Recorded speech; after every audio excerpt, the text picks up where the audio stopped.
Hallo, schön, dass du da bist bei deinem Body-Mind-Therapy-Podcast von mir, mit mir, Sina Diepold.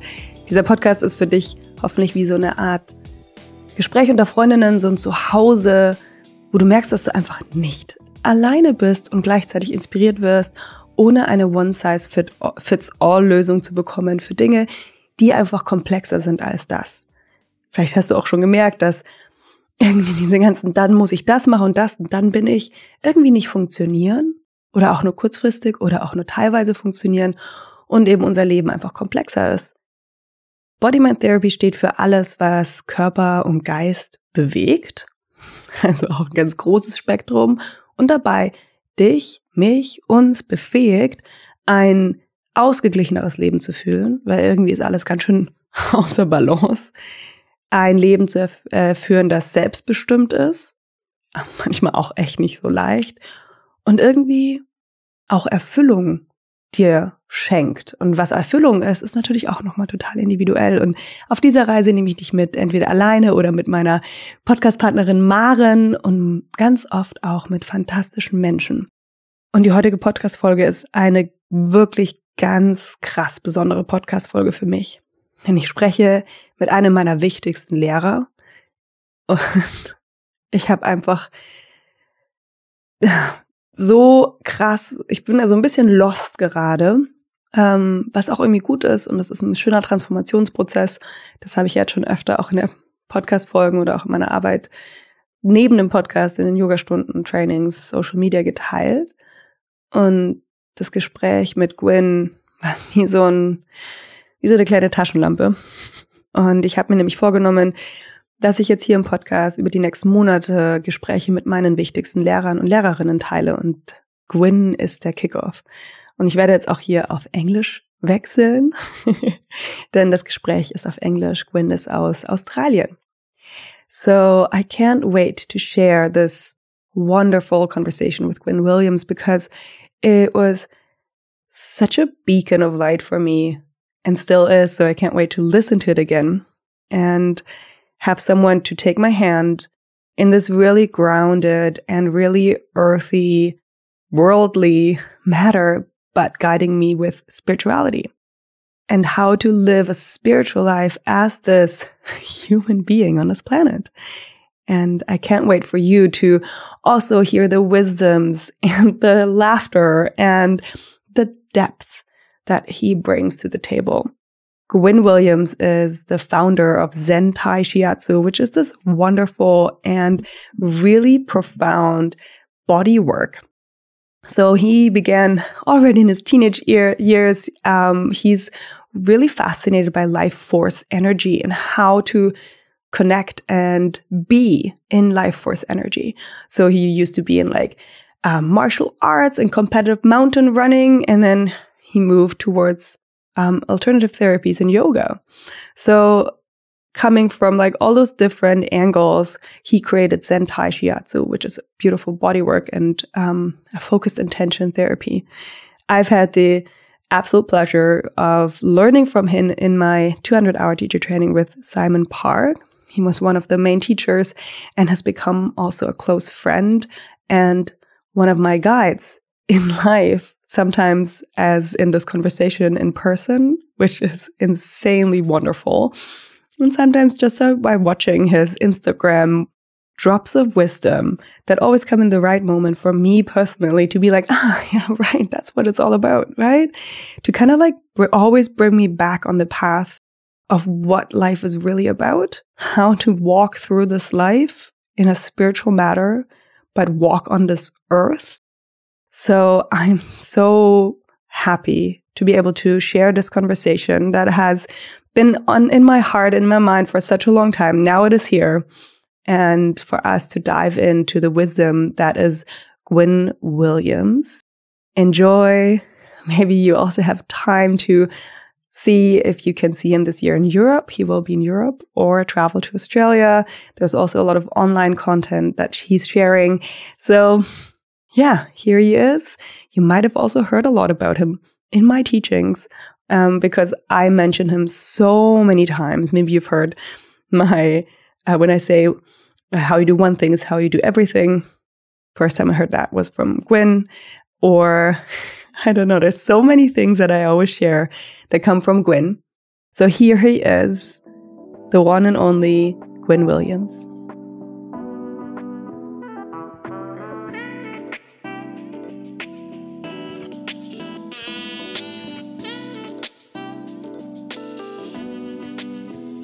Hello and welcome, Gwyn Williams, to the Body Mind Therapy podcast. It is my biggest pleasure to have you, and actually just to have you for like myself and talk to you. Thank you for coming. Thank you for being here. Maxine, it's great to be here. It's great to be here. Even though it's on a screen, it feels like I'm in a room with you. So, wow. Hooray, technology. Right? Isn't it such a gift to have this option, to have a chat, to see each other, to connect, and it's almost like the real thing. Yeah, I know. It's close. Yeah. Sometimes it's even a little, I think you're more focused on the other person because it's like we're used to be focused on the screen. Maybe that's what we translate then when you're talking to one person on a screen, you might be a little more focused than when you're with them in the room sometimes, and then you get distracted. Yeah. Maybe? Yeah, it's surreal. I think, wow, you are on the opposite side of the world, and it feels like you're right in front of me. And going, really? It's so good. We're connected, even by through, you'll say, telescopic ways. We're connected right now. Awesome. Absolutely. And it's like a heaven sent that we have a conversation today because, you know, I feel really lost and in this kind of like really transformational turmoil of life.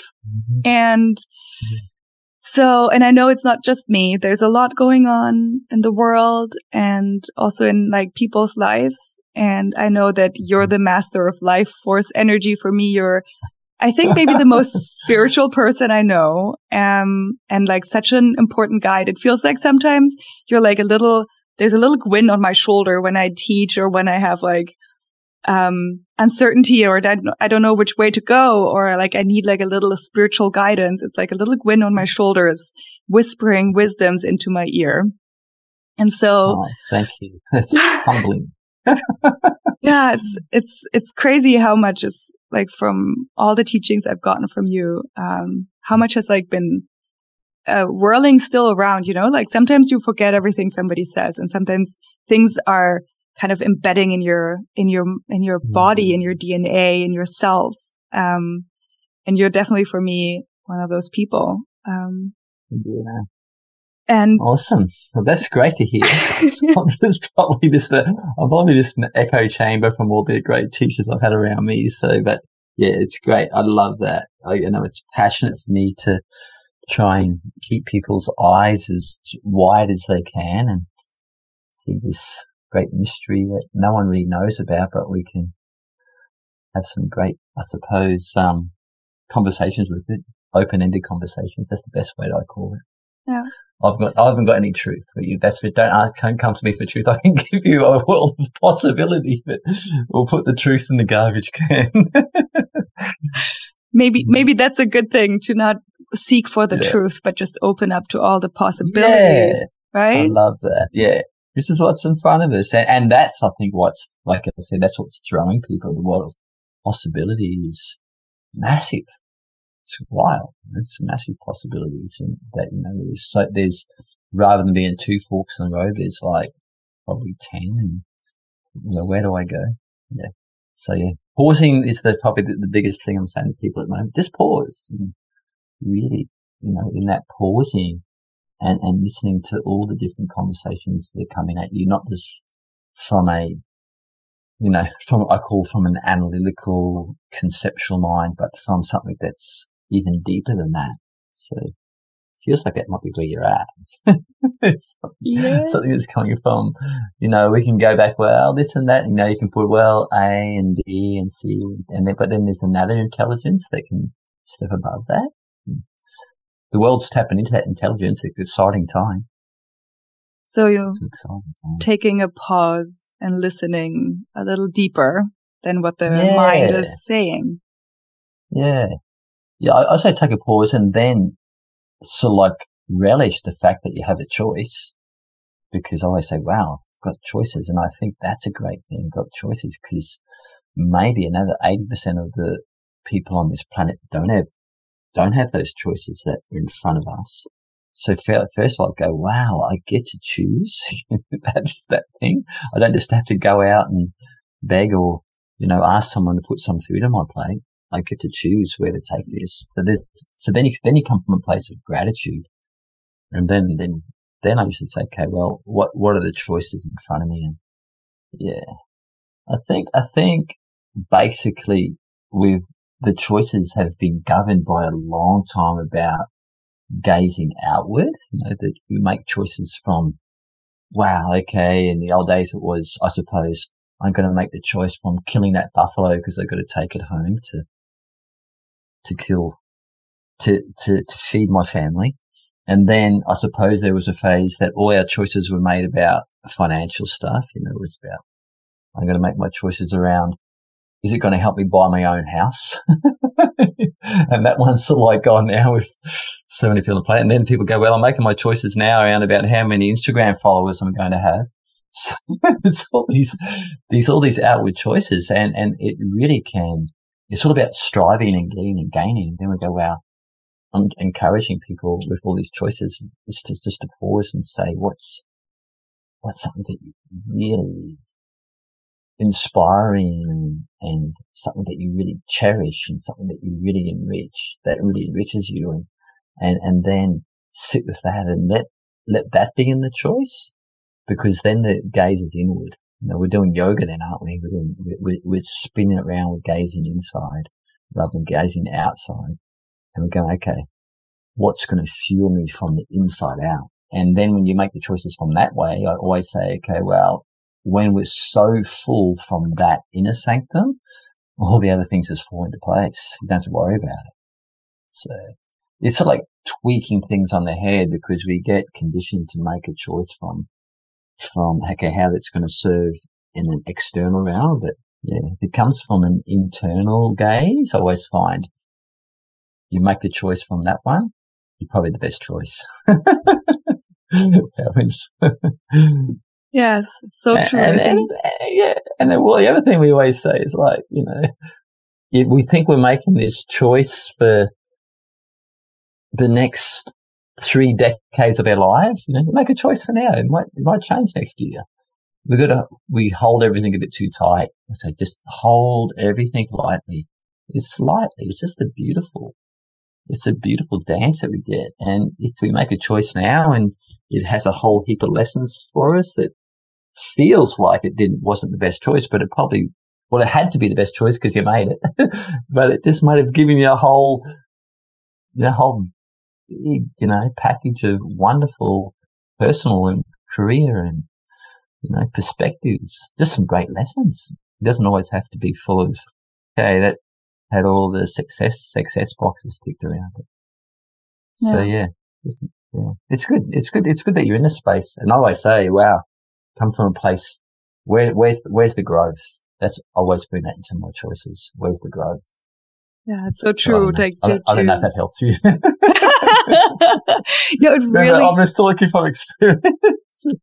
You always hope that somebody tells you like one thing and then makes the choice clear, but it actually doesn't, because you still have to make the choice, right? And that's maybe the big process to take that responsibility, whatever is in front of you, and to be grateful, as you said, to have a choice. And then whatever anybody says, even if somebody says, do this, you still have to live with the choice you made. You can't say, well, that person said it, and then it's not your response. It's always your responsibility. Yeah. I think if anything we have to do as teachers and mentors is empowering the people that are asking you that their choice is the best choice, not your choice. They want to put they want to pass the football to you, but hey, it's not my football. It's in your way. It's at your feet. Or it's probably in Germany, it's your feet. Here, it's in our hands. So true. Absolutely. Thank you. That already calmed everything in me down, and just be like, just like a direction. It's like that word guru, the light, just shining light on the path and just being like, okay, and here's the torch. Now you do it. Yeah, exactly. Yeah, you're the person. You're the guru. I'm just reminding you that. Exactly. As I already said, for me, Gwyn, you're one of the most spiritual people I know. Just how you live and how you are in the world, but still so deeply connected. Maybe can you describe what spirituality means to you, or how you would, just to tell somebody what it means to you, what it stands for, and what the life force, like your life force energy work does with it. I think there's a little line in the sand that happens for lots of people, and I have compassion for it. But there's a lot of people that are physical beings having a spiritual experience, and that's okay. I've got family members that do that, and I haven't got any judgment around that. It's just the way that they were here this lifetime, and everything's about the physical, predominantly around the physical experience, and there's some spiritual moments where they see a sunrise or watch a full moon come over and go, wow, look at that, it's amazing. And then there's the other, people that are geared or orientated a different way, and that's like, we're spiritual people, we're spiritual beings having physical experiences. And there's usually people on one side of that line, really, in a lifetime, I find. And that's what I say, I'm a spiritual being having a physical experience. So one thing about spirituality, I feel, is that is understanding that this is I would say a space that is very transitional, and it's not the end when your body turns back to dust. So that's really great then you can start to look at this experiences that come at you in a lot lighter and a less craving and less pushing, and in a very more, I would say, childlike, dreamlike perspective, which makes everything a little more beautiful. You're not like, wow, they only got this and then it's all finished. I'm doing a beautiful chapter, and this is part of what's happening here is part of my evolution. So I feel that's what spirituality is. It's just that we're actually moving through a vibratory field of evolution, and then at the end, when you do your last breath, it's not the end. There's another chapter going on, and that's really beautiful when you do that. And then the second thing I feel that's really great about having a spiritual understanding for me is that everything that comes your way as far as life and people that come your way, even the tussles and the rodeos and all the things that you have with people are gifts. They're gifts to you, and they're mirrors to you. It's not, you're not like pointing at people and going, you did this and you did that. It's been given to you as a gift. So you're looking for experiences, you're looking at circumstances, you're looking at people as an opportunity to grow and wake up, if that makes any sense, because we're all interconnected. We're not separate husks doing separate things. We're not frightened squirrels in the forest trying to survive. We're actually I call it a co-emerging, interconnected dance happening here. And I suppose what happens out of that, I'm celebrating. Life becomes, wow, really? So yeah, to me, that's what spirituality is that we're spiritual beings having physical experiences, and this dance is a dance of unification. And anything that divides me, anything that brings to any state of polarity is, to me, is just a delusion. I'm getting caught up in I would say in a deluded thought, because I'm coming back into polarity again. And not to say that doesn't happen. I tend to judge things, and I'll judge a person, and I'll see something, and I need to have some form of that happening to exist. But I'm just going to get not caught in you and me. We're doing this together, and thank you for being in my life because we're growing together. So maybe if I don't want to, I try to keep spirituality in the, I would say in the realm of me explaining it to a 12-year-old because then I can understand it. Oh, I love that. Yeah. You definitely have the spirit and the joy of life like a 12-year-old. Because I remember, do you remember in the French Alps when we were sharing a chalet in the first teacher training with Simon together? I remember it distinctly. Oh, and I remember us always taking the car to the chalet because the chalet where we were staying was quite far away. And we would always take the car with Susan and then get to the chalet to have yoga in the morning. And you would take the bike and you would always leave a little earlier because it took a little longer. And then at some point we would drive past you, and you on your bike, just like hair flying, big grin on your face. It's like super early in the morning and biking through the French Alps along these rivers and just pure life force, pure joy. And then just and then we practice in the morning together, like with live music and 3 hours of Simon, kind of like one wave after another. And like just remembering that time and like your face and your joy on like biking down that river. It's I like just couldn't believe it. It's crazy. Mountains and pristine air and riding to yoga and you want a 3-hour class with all these beautiful people. I was like pinching myself.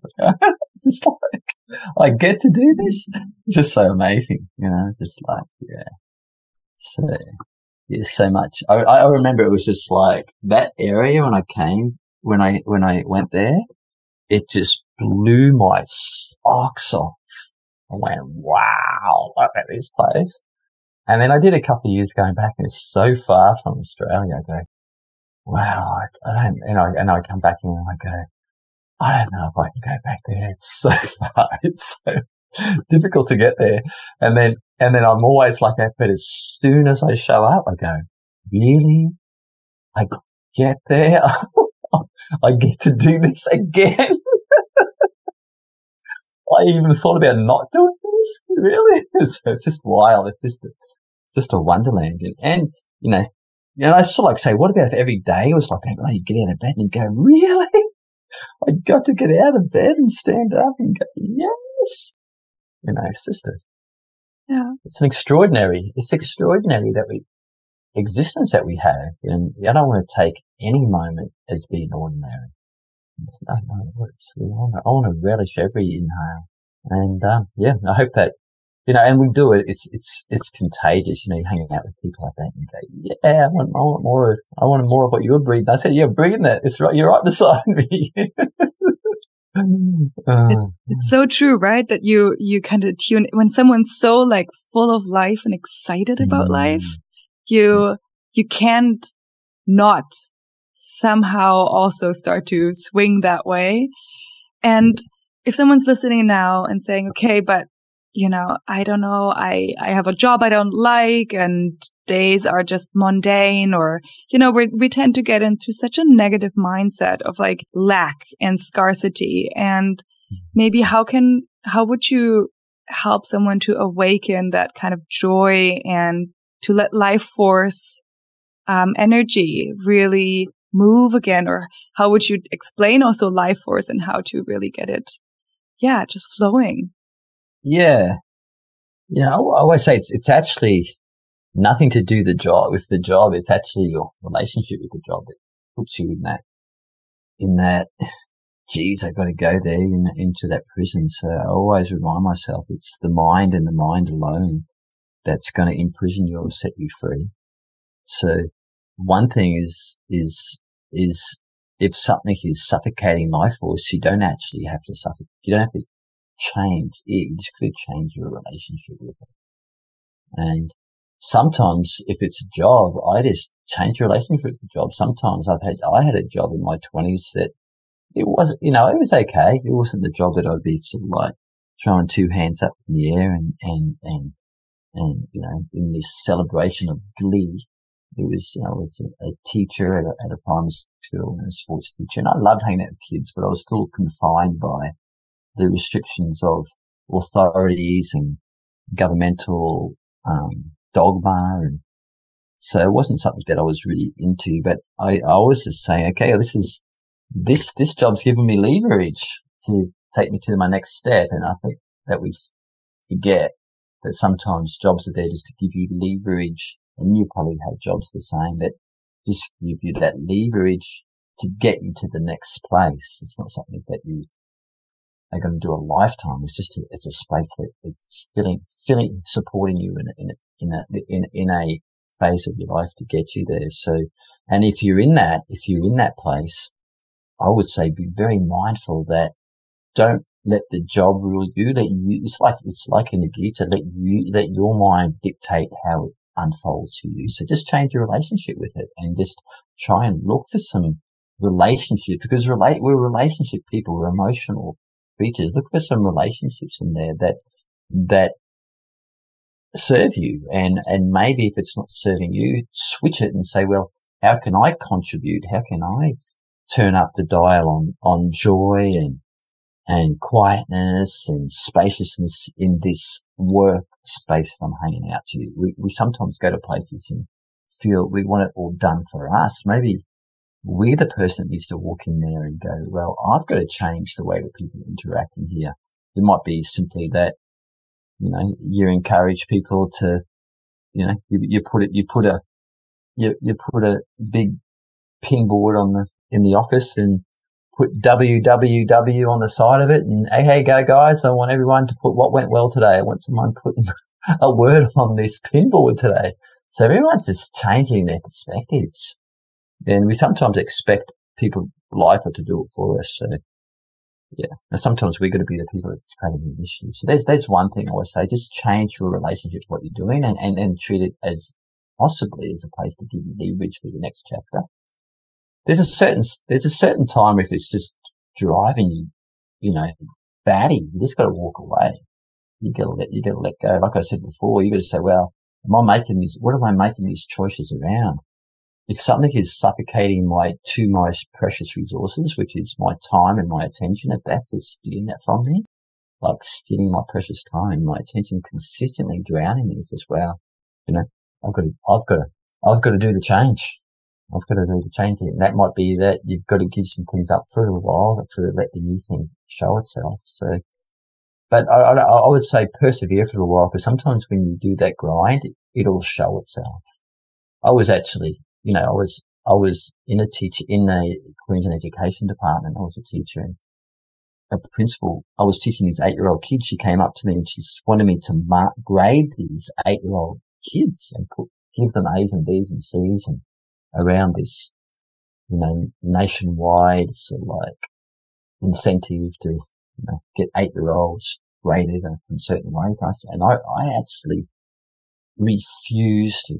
completely refused. I said, I am not putting an 8-year-old in a box. I said, don't even ask me to do it. And I'm employed by, you know, a Queensland, you know, government organisation. They can't really sack you. I just said, I'm not doing it. You know, you can go home and you can put your box in, but I'm not responsible for putting the kids in a box. And I had a real strong, you know, opinion around it. Just didn't feel like I wanted to sacrifice my integrity around it, because a view that I held quite strongly. I wanted kids to play and I want kids to express. I don't want them to be boxed and confined at such an early age. But the best thing about it, the principal of the school actually took me out of that role and put me outside in a phys ed job, which I was trained in. Said, get him out of there and put him in another job. It was the best thing I was ever given. So I actually stood my ground and got the best job ever. And and it was the best thing, like, just because I stood for what was really, I would say, heartful and yeah, it was something I felt really strongly for. And it actually, and some people say, I won't do that. I'll lose my job. I was prepared to lose my job for it. And, you know, life is on our side. It swung around and gave me a gift out of it, because I stuck with what was really important for me. So there's things that that's really important for you in a really deep sense. Never sacrifice it. It's just like life will spin round and give you an opportunity from it. We've got to watch fear. I always say fear is the breadcrumbs on the path. We don't do things because we're scared. And quite often you need to go straight into it. And you don't really know until you walk into what's there behind it. There's so much growth there, so much, and sometimes so much opportunity there, but we've got to go in that pathway. So yeah, I always say to people, if you're scared of something, that means go there. Straight away. Oh, Gwyn, that just hit home. Oh, wow. Yes. Okay. Stand your ground with what you really believe in. Stand your ground. That's integrity. Don't stand your ground. Don't stand your ground on what's really important for you. That's solid. That's your safe space. I don't say don't be fixated on your opinions and don't be fixated on your perspective, but there are some things that are just cellular for us, and you want to be really, you want to take up space in that arena. If it has that real deep heart sense for you, if it's about humanity. Mm-hmm. Yeah. Ah, so beautiful. Thank you so much. And I would love this beautiful story about the tiger, because you like stories, don't you? This yes, tiger story? Please. Oh. It's the guy who walks in there. The student goes to see his teacher and he's scared of something. He's scared. He wants to go see I'm really scared. And he was asking him, and but he goes in to see the teacher, and the teacher's just covered in a room full of pictures of tigers and rugs of tigers and, big portraits of tigers and a big tiger rug on the floor. And then he's talking to him what he's scared of. And then the teacher says to the student, you know what? I was scared of tigers.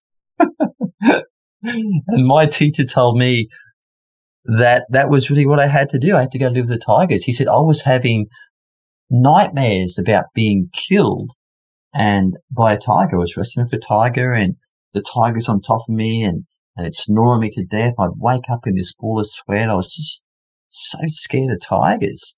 And he said, and then my teacher said, well, you've got to go and hang out with the tigers. So he went to the zoo and he watched the tiger sort of like get in funny positions, and he started to visualize himself fighting the tiger but winning, like jumping on the tiger's back or getting around the back of the tiger and getting in different positions where the tiger couldn't see him. And then like he visualized himself wrestling the tiger and actually winning the fight. So he started having dreams about tigers again, but next time he had the nightmare, he actually wasn't getting killed by the tiger. He was the guy that was like defeating the tiger. So slowly and steadily over years, the nightmares disappeared and he was still wrestling with tigers, but he wasn't the guy that was always sort of like losing his life out of it. And then he started saying, oh, the tiger's my friend. I'm going to hang out. I'm going to put a tiger picture here and a tiger rug here and a photo of a tiger here and a statuette of a tiger here. And he says, I've still had this little issue with tigers, but I live with it now. I've worked out that if I face my fears, there's a way I can deal with it. I just need to face it. I need to figure it out. So yeah, I think it's a great one. Yeah, because usually if you give it some time, we can tweak it and see where it's at. That fear could be the conversation that you had with your father. Maybe you just got to spend some time of how to approach that. I mean, what's a different way to deal with it? Mm. Yeah. Oh, yeah. Face your tigers. Face your tigers. I say, yeah. Face your tigers. Absolutely. So, to really now go into your work, the beautiful teachings you share from coming from like a phys ed teacher and like the school system, you moved into martial arts, right? And like there was a lot of competitive also like sports, and then you met Zen-Shiatsu. Maybe you want to just kind of like take us a little bit on that path, and then I I've already had the absolute joy to have like a one-on-one treatment with you. And I've learned from you in like our training. And just 2 days ago, I had a treatment from one of your students. Oh, great. Yeah. So Linda gave me a treatment and it was nice. Yeah, Nice. and it was so beautiful, and I felt so spacious and kind of like juiced up. And so maybe you want to like share a little bit about your path, like the professional path. It touches base on something you asked before that we brushed over on the life force energy, which was something that I've been fanatical about since I was a kid.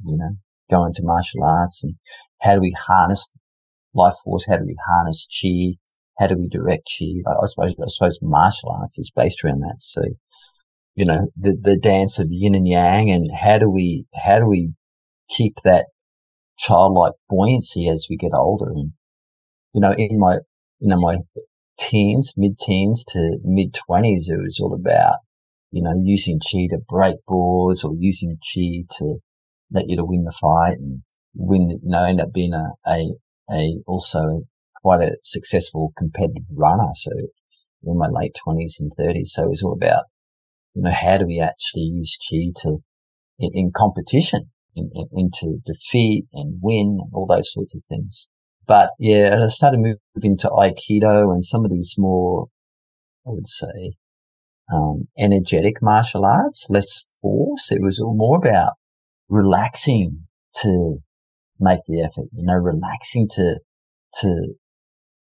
deepen the potency, to bring this aspect of order and take away the force and to up the ante on the outcome.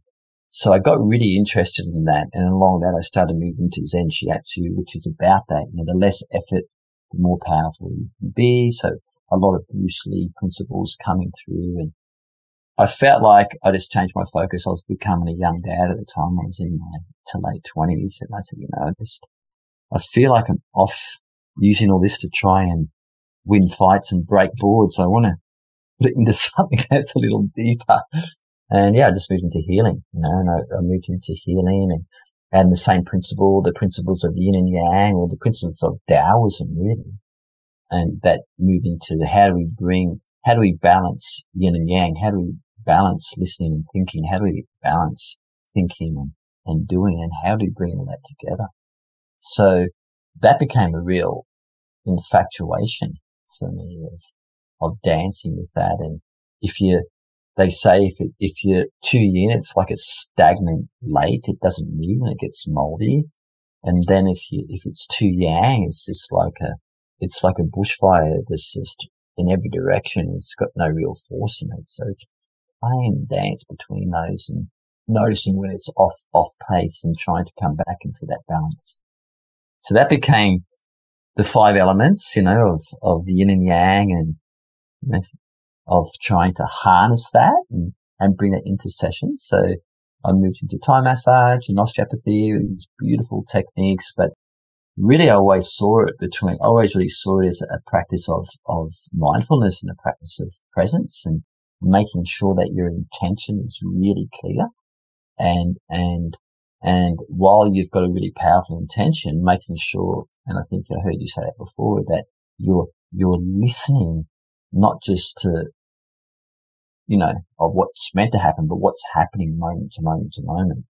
So in a way, the body work that came out of this was, even though it's 5 element based, it's just the practice of being really present for someone, really listening to what that person needs in a physical, mental and emotional sense, and then orientating your session around that, and then not so much like fixing a person, but encouraging a person to, I would say, get unfixed, getting out of the patterns that may be held in the body, in the hip, in the shoulder, and then looking how that could possibly relate to organs, and that could possibly relate to emotions, and could possibly relate to perspective. So all these sort of things, I suppose, that are deeper than just going on and reorganizing or taking attention out of someone's rec fem, and asking what's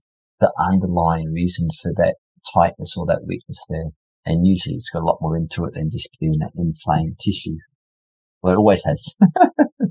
And you see it as a yoga teacher, don't you? You know, you see, well, people come in and they want to get stretchy or they want to get strong, but they only really get the real depth when they go deeper into what their intention is. Then they really get the transformation. So I suppose it's just looking at the whole body-mind science behind everything, and it's never ending. It's great. Every session's my first session, I say. Every session's yeah, so, my best session is the next one I'm doing, so I haven't done my best one yet. I love that. It kind of like really opens the doors to the experience rather than having already a fixed mind on what's going to happen, and keeps you humble, right? And open to who the person is in front of you. Yeah, and I've really, especially over the last 5 years, I got out of this idea of that I'm going to change you and fix you. You know, I'm doing the person doing the alchemy. And then when I'm doing it and I'm really listening, then it transfers to you. It's like, I just really feel that's a heightened way. You do the change, you do yourself, you work on yourself, and then there's that will organically move and support the person that you're spending time with. So you really, I would say you're more of a guide than anything else, of guiding the body, not just, you know, with words, but guiding them with movement and touch for the body to unravel itself so it can come back to a state of homeostasis, because we get locked in patterns, you know, not just mentally, but physically. And yeah, so we just got to encourage, there's another way out of this. So, yeah. It's beautiful. It's poetry, really. It's poetry. The whole 5 elements of Chinese medicine is just the poetry of the yin and yang. They always say that the seed of it is kidney, so the kidneys is the yin. So yeah, the poetry is listening. That's where it comes from. It's funny that you say the kidneys now, because I remember after our session, you said that I need more flow or more emphasis on my kidneys, that there's a lot of stagnant, or there's like not a lot of, like they need more energy or they need more flow. So if someone doesn't know the 5 elements of the Chinese medicine, what are the 5 elements? And yeah, maybe what is like, the yin with the kidneys? I also want to know. Yeah. It's the best way to probably see it is in a day. It's a really great explanation of it. It's just the dance between yin and yang. So it's the dance between midnight and midday. So you could say that the midnight is the water element and the midday is the fire element. And then we have those aspects alive within us. And obviously most males have a bit more fire and most females have a bit more, water, but we dance between both those. So in that day, there's also a sunrise time and a sunset time. So the sunset time is called the metal element.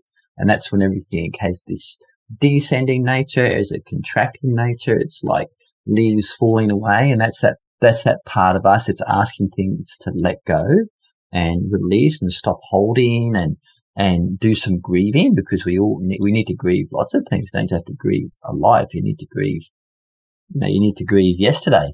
We're always got to be grieving. So we've got to grieve. And then there's another time of the day, which is the sunrise, and that's called the wood element. And that's where that has the energy of an upward energy, where we have new ideas and we have new focus and we have new direction. And sounds like that's where your yoga school is moving at the moment. Where's my new direction? So it has this wood element aspect to it. So we're dancing between these 4 elements, but and then in the middle of that is the earth element. And they say that's the harmonious element. It's about stillness and it's trying to keep all the others in check, making sure there is some stillness and some harmony around all these different types of movements. And then if we go a little deeper, those 5 elements have organs associated. They have color. They have organs. And they have, emotions. They have food. They have everything. So the whole idea of Chinese medicine is trying to embrace this interconnected dance and live according to it, because that's what nature is. Nature is living according to that, not just in seasons. We're just about to move into the water time, and you guys are moving into the fire time. We're moving into winter, and you guys are nearly moving into summer, aren't you? Yeah. So different. So there's different times of the year when you start to embrace those elements.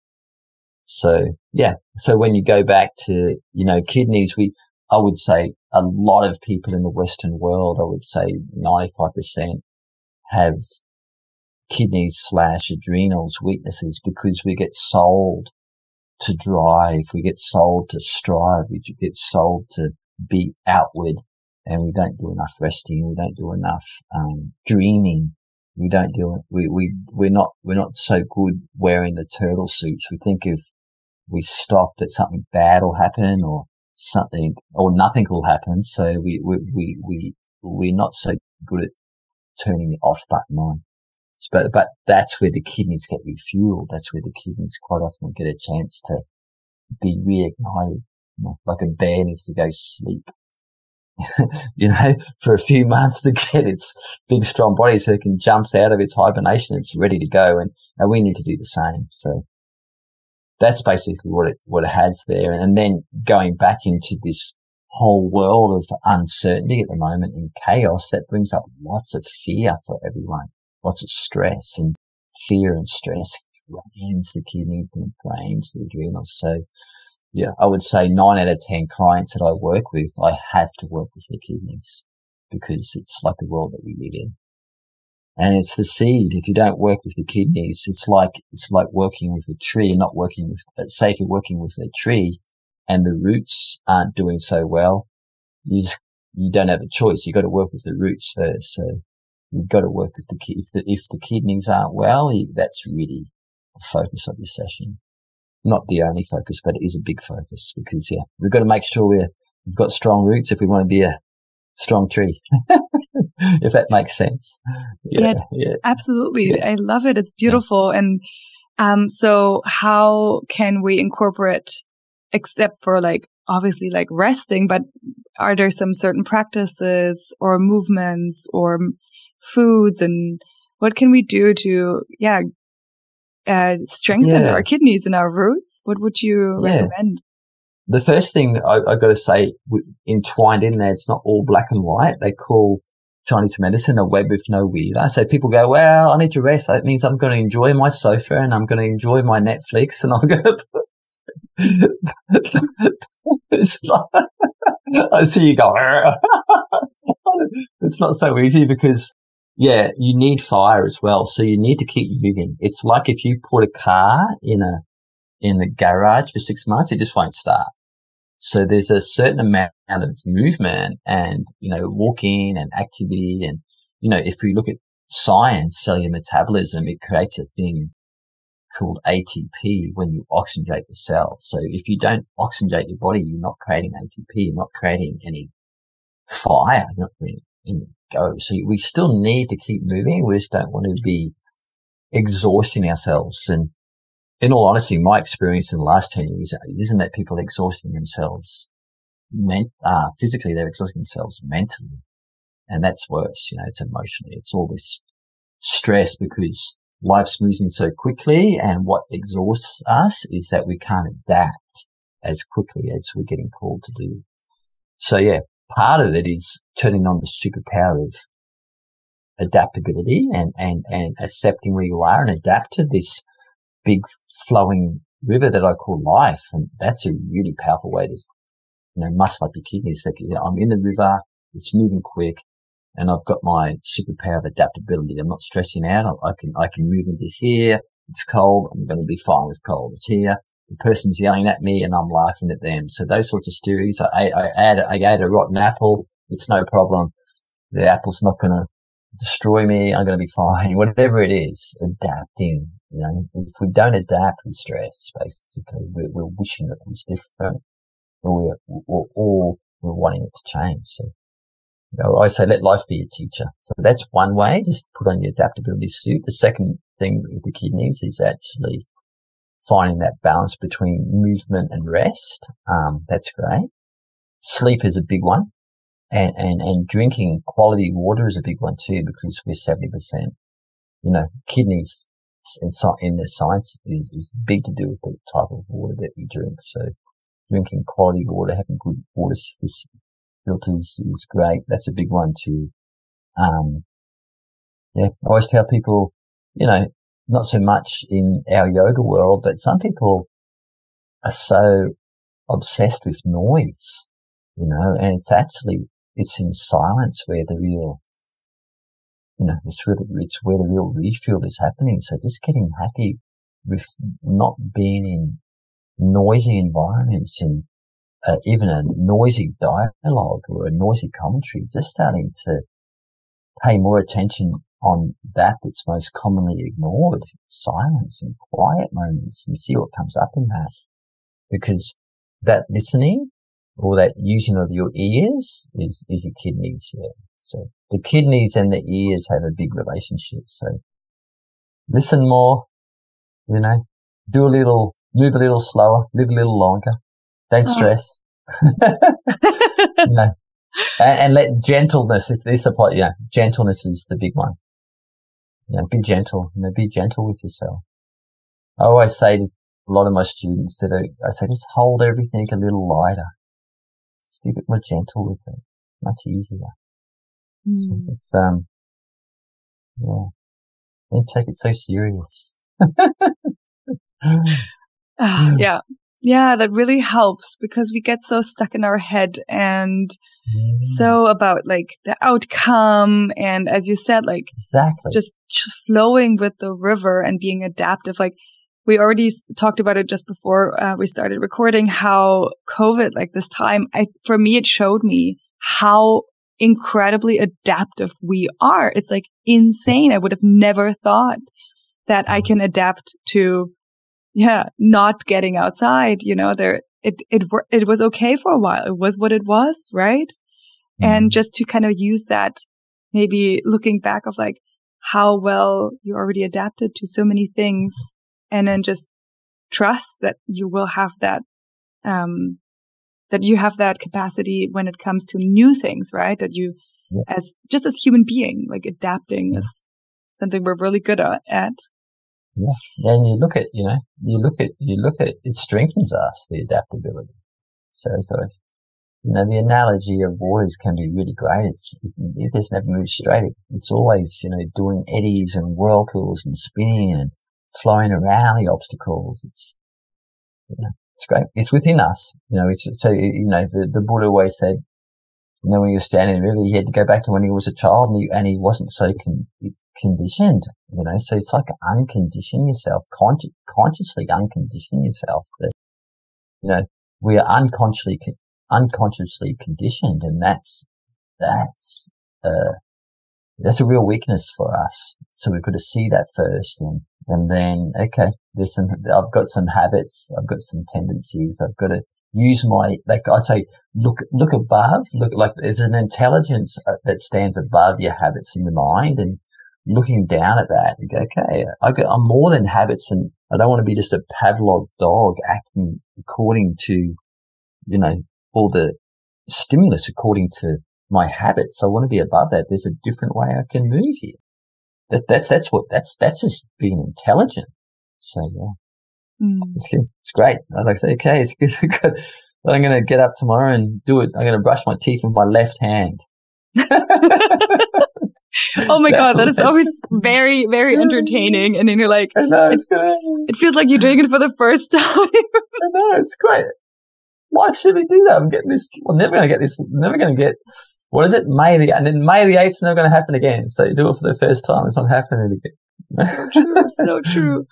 Ah, beautiful. Yeah. Just being a little more, doing the things with more joy and fun, and not taking it so seriously, and then brushing your teeth with the left hand. I think that's great. That is really helpful, just to kind of get out of that rut we put ourselves in often. And then we beat ourselves up around our ruts, too. Oh, shit, that's me. Like the ram Das quote, be a connoisseur of your neuroses. Yeah, there's my neuroses again, and just laugh at it. Yeah. You know, we can be judgmental on us judging ourselves, and we can be, it's the most of the time I see people having trouble. The only thing that's in the way is ourselves. So get out of our own way. It's such a great thing. Yeah. So hard though, right? Because sometimes it's just, you're so, held by what's right, what's wrong, how your emotions, it's sometimes so hard. Like I see it now with a child, how I get so triggered and I don't want to act like I am doing. And I see how he's like reacting to me, and it's sometimes to get out of your own way. It's like moving a boulder. Like, it's so hard. Yeah, I like that, yeah. But the hard isn't bad. The hard is great. The things that we're doing, you know, I always say the hard can be awesome, because it's like, when the hard reveals something, just keep working with it. And then I'll say, wow, it's hard. And all of a sudden, wow, it wasn't so hard. It's just, Yeah. Not wanting it to work on the first try. I sometimes have that I do things once, or I notice them once and it's hard, and then I'm like, I can't do it, rather than staying with it and the next time trying again and again. It's like, if I keep trying to move the boulder, I might get stronger every time I try. And then one day I can move it, exactly. You know? Yeah. So living an easy life is hard. Doing the hard life is easy. If you want to do the easy life, it's just like, I'm just this condition. I'm not going to go there. I'll just, I'll let him do his own thing, let the child there. I don't have to go. But I don't have to go there. I'll just do the easy route, or I'll just give it to somebody else. But in the bottom line is just, you're setting yourself up for a hard life. But when people say, I'm doing it hard, I'm going, yes, do it hard, because that's where the growth is. So hard is easy. In the end, it's where the liberation will happen. People make the easy route, but sometimes they're just postponing, or they're just staying with conditioning. So go the hard route, because then the perspective becomes wider, and you go, wow, I did it. Really? It's like you climbing to the top of that mountain in 6. You go, wow, it was puffing and puffing when you got there. Wow, that was easy. It's all downhill now. So true. That's true. When you're up there, then it's easy. Yeah, it is. Beautiful. Maybe because I know your work so well, just that everybody's listening, how does a session with you look like? And maybe also where people can now learn from you, because I know you got all those amazing resources. And I know that Lucas, Jonas, and I are already eyeing a long time to be in Australia. Like, we really want to plan on being in Australia for a while. But you're also coming here to Europe again, I heard. So maybe just again, like, what's happening, and then where people can connect with you that are just as, inspired by your words and your wisdom. Yeah, well, I think my only job is to make people fall in love with touching each other in really present-minded, joyful ways, and like in a really sattvic, present-minded, clear, undistracted way, and love that. Love what gets communicated in that. So and then it happens in a different ways. Part of it happens in yoga classes, obviously. That's where I met you, of helping people assist people deepen their forward folds, or getting into, some sort of energetic awareness of where the body might be sitting a little bit better. So supporting people in the world of physical touch, and then using our hands. I still using our hands as extensions of our heart.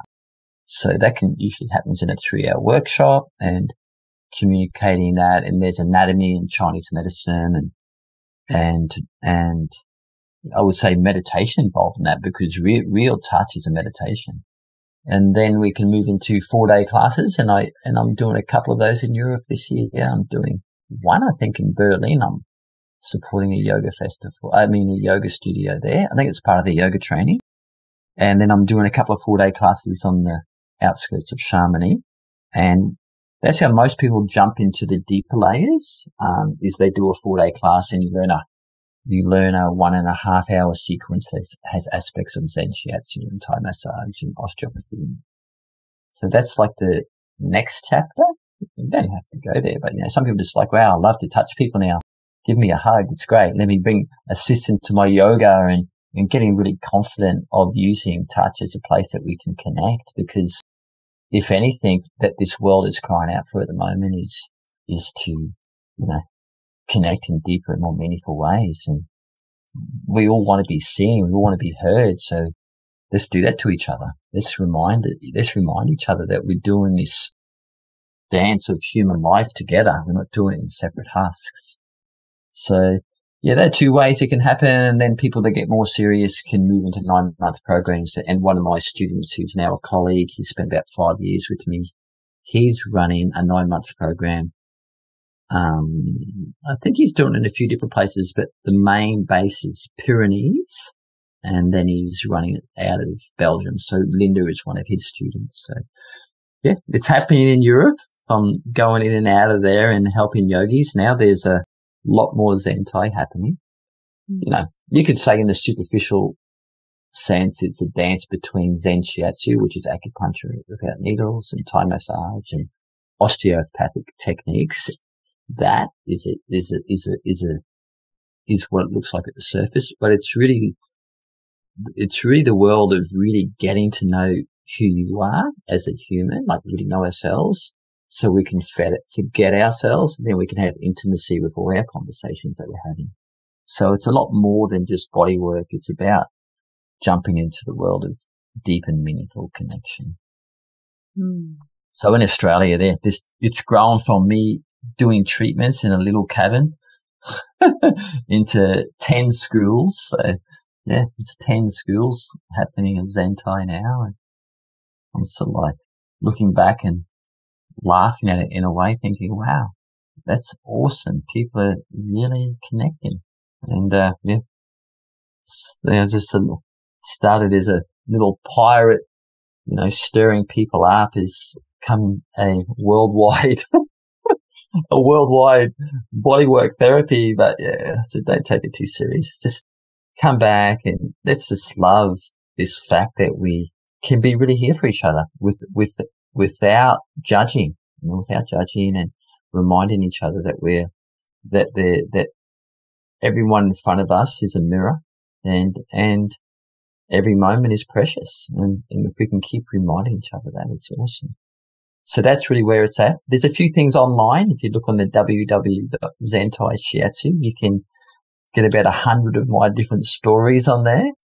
You may have looked at that, and so there's all the little things there you can jump into. But there's lots of people in Europe now. There'll be probably maybe 10 or 12 that are teaching the work. Wow. Even got Simon. Simon's sharing it these days. He's doing a great job. He's loving it.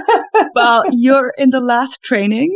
We just finished our last teacher training, and your book was floating around because Simon did a little bit of your Zenthai, and he talked about you. So that you were, even though you never, they never met you in person, you were part of our training because Simon, it's so funny. I know him so well and seen him so many times, and he's spent a lot of time with you now with being in Australia, and you're such close friends, and it's so fun to see him. He loves it. He loves sharing the Thai massage, and I know it's great. I love watching him do that. It's great. Yeah, it's he's been such an inspiration for me as a yoga teacher. So it's been great that I've been able to inspire him. And I seen him leave Bali's here. He was like a new kid with a bag full of lollies. I mean, yay! I could see him. He was you rarely see him in studentship, but he was just stoking it up. And I saw him leave with this big, new, fresh grin because, as someone that's been teaching movement therapy for a long time, and you're always looking for something new to inspire you. I am too. You want to be, you don't want anything getting old and stale. And I saw him with this new, fresh, perspective and new, fresh lens to share his work. And I was excited for him. It's great. He's done the same for me. So I was nearly given up teaching yoga about 8 years ago. I was getting boring yoga. And then I spent that time when I saw you actually, I went, wow, I remembered yoga is incredible. It was it was a new shot in the arm for me. It was awesome. Yeah, it's so important to stay a student and curious and keep learning. It doesn't matter how many years you've been sharing your craft. And that's definitely something that you and Simon, for me, are, you're such inspirations in that way, to never think that you know anything, to always stay open, to always learn. Like, I know that you're willing to learn from your students by just seeing what they do and always staying curious that maybe you can learn something from them, even though you're your students, like that is such a wonderful, like that for me, having you guys as teachers, because that's what you are for me, is, just for me, the perfect, way to be a teacher. So I'm aspiring to be that kind of teacher too, to always stay curious and always learn and be open to learn from everyone. Yeah, well, like I said, I always say, and I keep reminding myself, when your student comes back and starts teaching you, that means you've done a good job. So you're doing it, like, we must have done a good job with you, because you'll come back and teach me now. It's like, I love that.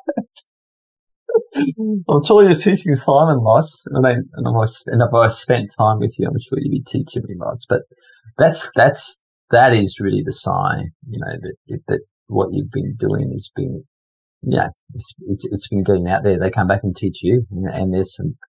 I'm getting taught by my students lots these days, not just in the world of, doing body work or yoga, but just the way they relate to people. It's so important. That's what you're teaching. It's like, I don't want my practice to be confined to a body work mat or yoga mat. I want to see it in the way that they react, in the way they respond, in the way that they listen, and the way that they deal with adversity. And that's what inspires me, to see those attributes. How do they do life? Yeah. Absolutely. That's what we're inspiring each other for. Right? We're just here to inspire each other and walk each other home, right? Exactly. Oh, Gwyn, exactly. You are such a treat, and I'm so grateful for your time and your wisdom, and it was exactly what I needed today, of being lost and full and like in my own head, and all your words have really hit home, and I'm so happy I get to share this conversation, because it literally was just for me, but I'm sure other people can take so much from it. That's great. Is there something that's still kind of like wants to get out as like a story or a wisdom, something that feel like that kind of rounds it all up? I think what's come up in this conversation for me from the beginning is just an encouragement to believe in yourself. I think it's like in my third book, that's my fifth principle, that we just got to believe in ourselves, believe in the goal that's there. And we quite often are looking outside to give us some sort of verification tick or some sort of affirmation. And, you're the person that spent 30 years with yourself. No one spent as long as that time with yourself. You know yourself. No one knows yourself like you do. You're the Buddha, and take off the mask. We put so many protective masks on ourselves, and we put so many shields around ourselves, and we sometimes forget that Buddha that's there, that's so wise and so radiant, and it is work to take off that conditioning and that mask. But it's like the Sukhothai Buddha, that they found in, it was 100 years ago. They were there, had this Buddha, they were bowing down to this big clay Buddha for centuries. And 100 years ago, when the monks were chipping away, they realized there were cracks in it. And then when they looked deeper, they started realizing there were more cracks, and they looked underneath the cracks and they saw the gold. And then they peeled all the clay off. It was actually not a grey Buddha. It was a golden Buddha masked in clay. And they found out through dialogue that, because there was no literature, that centuries and centuries before, they'd put this big golden Buddha and lathered it in this big mud clay, and then they'd forgotten. They didn't realize there was this golden Buddha sitting underneath the clay. It was just walking around for centuries like a minuscule of what it really was, and now it's this golden Buddha gleaming, radiating, and being reminded of how radiant we are. And we do the same. We put so much clay on ourselves, A, by comparing, B, by judging, B, by needing people to say we're okay. The big one is, this story that comes off of thinking we're not enough. We are enough. We've got to just take off the masks and take off the clay. I know enough. Believe in that. You're enough. And every decision you're going to make is spot on. If it's gone to that place that won't despise you, won't reduce you, what you're meant to be doing.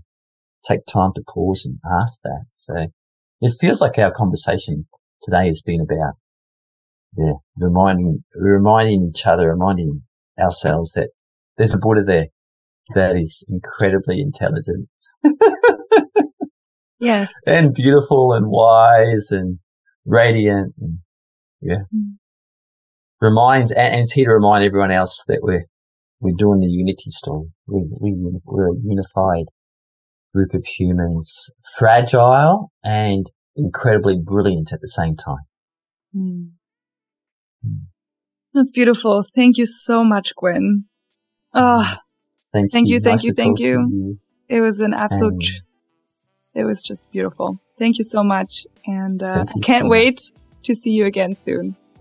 Summer. And great to have this conversation. It feels like you've been in my living room, so I'm honored to that.